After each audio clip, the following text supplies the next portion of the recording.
In certain bacteria, it can occur almost instantaneously, a University at Buffalo molecular biologist has discovered. Mark R.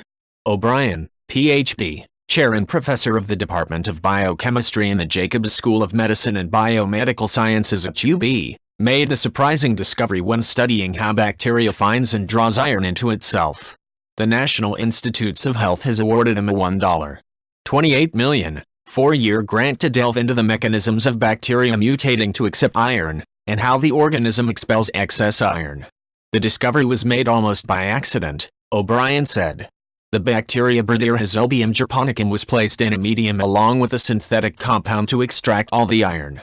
O'Brien expected the bacteria to lie dormant, having been deprived of the iron needed to multiply. But to his surprise, the bacteria started multiplying.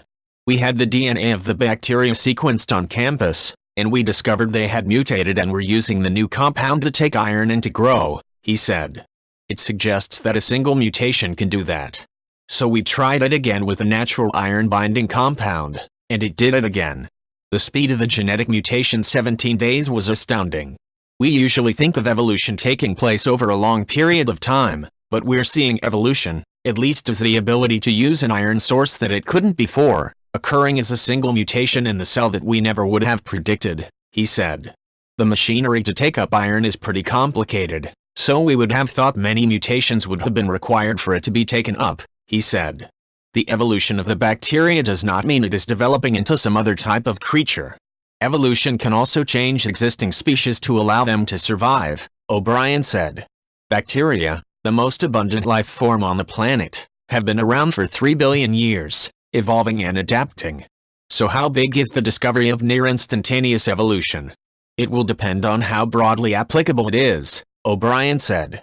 Can we characterize the mechanisms, and look around and see if they are in other systems? How does this affect bacterial communities? How important is it for human health?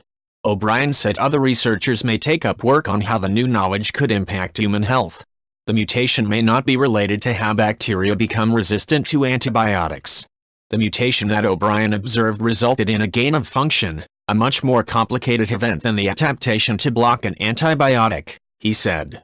Organisms can adapt by switching genes on and off. Part of O'Brien's grant is to study how bacteria expel excess iron by turning on different genes. The work now is strictly scientific, but uses could be in the offing.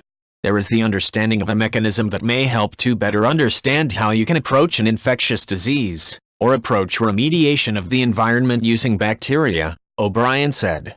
If you like this video, please leave a like and subscribe.